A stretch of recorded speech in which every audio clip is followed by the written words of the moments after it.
Hey everybody, welcome back to another beer review. So this is Anderson Valley, Boont, I guess, Amber Ale. They are located in Boonville, California, which, if I remember right, that's northern-ish area. Solar-powered brewery, that's pretty cool. Here's what the can looks like. Pretty traditional, blue with a bear drinking water in the background. This one at the top, they say Ballhornin. Their winter one says Fallhornin. The can doesn't really say much more on it. As a matter of fact, it doesn't say anything else. The website actually does give a decent amount more detail. Balance is what makes the Boont Amber so unique. Rich crystal malts give this beer a deep copper hue and contribute a slight caramel sweetness, while the herbal spicy bitterness, really, from carefully selected hops impart a crisp, clean finish. Hints of sun-toasted grain, toffee, fruity, complement the mellow noble hop aroma. This beer is available all year round. It's not a seasonal. The 6-pack of this I think was on sale for right about $9. Pale 2-row and Crystal 40 and 80. Pale 2-row is for the base malt, is mostly for fermentable sugars. It also can give some cracker bread flavors. Crystal 40 and 80, very different flavors. 40 is much lighter than 80. 40 gives some light toffee, some sweetness, maybe some light caramel. 80 gives pronounced toffee, raisin, burnt sugar, sometimes prune flavors. Here's something that I think is kind of funny when they say the noble hop aroma. None of the hops in here are noble hops. The hops are Columbus, Bravo, Northern Brewer, and Mount Hood. Columbus hops are known to give, I'd say, primarily citrus flavors. Bravo can be spicy and floral, maybe.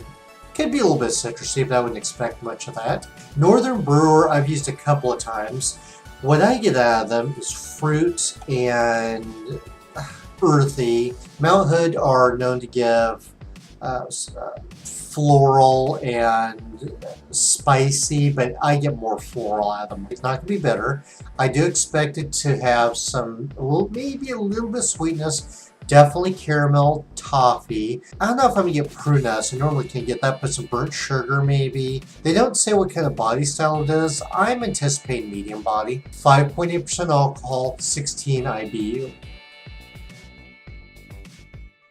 Well, amber ales can be a light amber or a deep, pretty dark amber. Toffee, caramel, sweet. It can have some pronounced raisin, plum, sugar flavors, prune, maybe malty. Some are, some aren't. They shouldn't be bitter. That's a West Coast thing of, oh my god, everything has to be super bitter. There we go. Oh yeah. Oh yeah. If I did not know the malts in it, I'd say that's 60. That's probably 60, maybe 80. It's just a nice, rich amber color. See, that right there is about as accurate as I can get to what I'm seeing. Fairly thin head. It started off about 1/8 of an inch and it's died down. It's not completely clear. It's a tiny bit of haze, bubbly, effervescent. There's no floating particles in it. A little bit of malt, a little bit caramel, sweet toffee, which I expect. I'm not getting a floral or earthy or pine citrus fruit. I'm not getting that yet. I believe it's there. I mean, it's many hops. They put 4 hops in this. Should be something, for God's sake. Okay, I sat in front of the fan for shortly, and I did get a little bit earthy out of it, and just hints of floral, not very strong.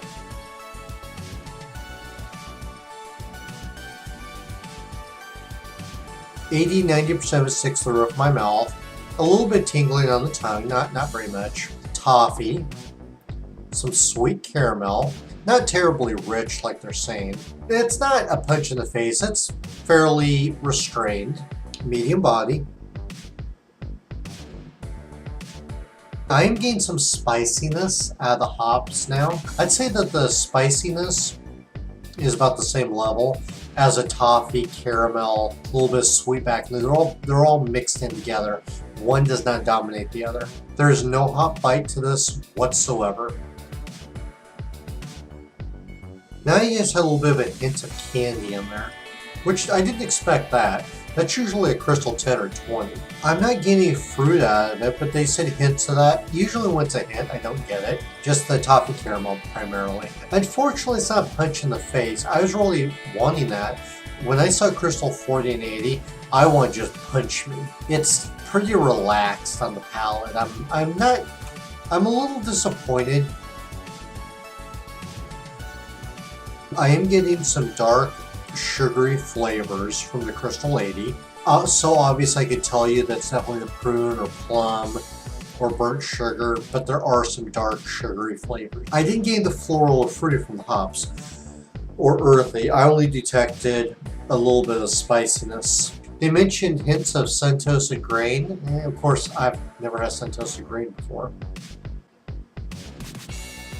The mouthfeel is fairly thick, it's not thin in water at all. The overall profile, to me it looks fairly complex. I think it tastes more basic than that. I believe that the bulk of flavors are coming from the malts. Not so much the hops and probably not the yeast, although yeast is a major flavoring component. This is more about the malts, which is fine, but they're just too light.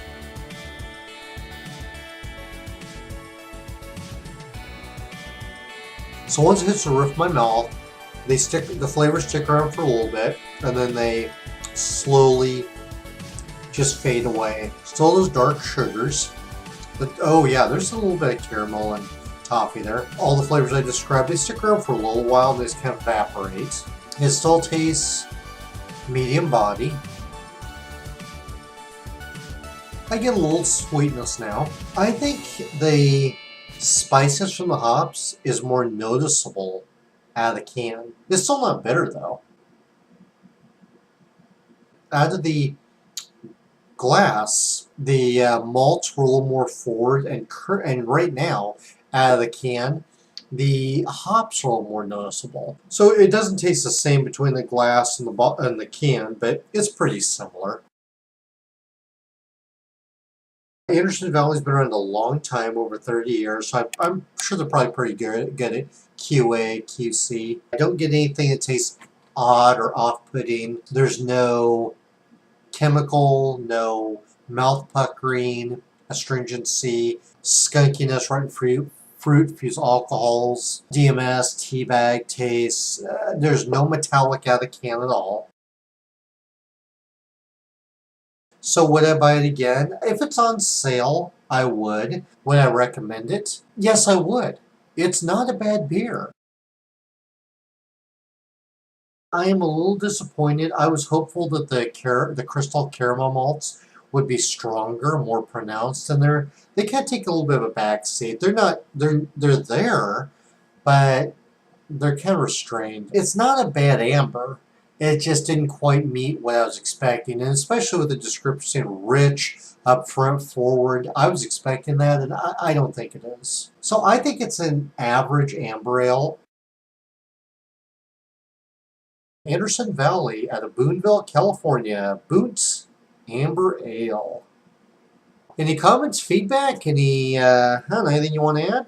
Feel free, send me some messages. I actually do read them all, and I usually reply. That's all I have for this review, and this is all the beer I have left out of the can after my review. So I'm going to finish this off and have something else. Cheers. Every beer I've seen has every bear. Oh, wait, wait. Did I get ahead of myself? Oh, recipe, shit. Body style, so they are saying, actually, no, they don't say. I wish it would have been a bottle, but I'm not going to turn down a can, especially on sale. Let's go, baby, come on. Horny beer on it. I've never been able to detect metallic flavors. But then again, I usually don't eat metal.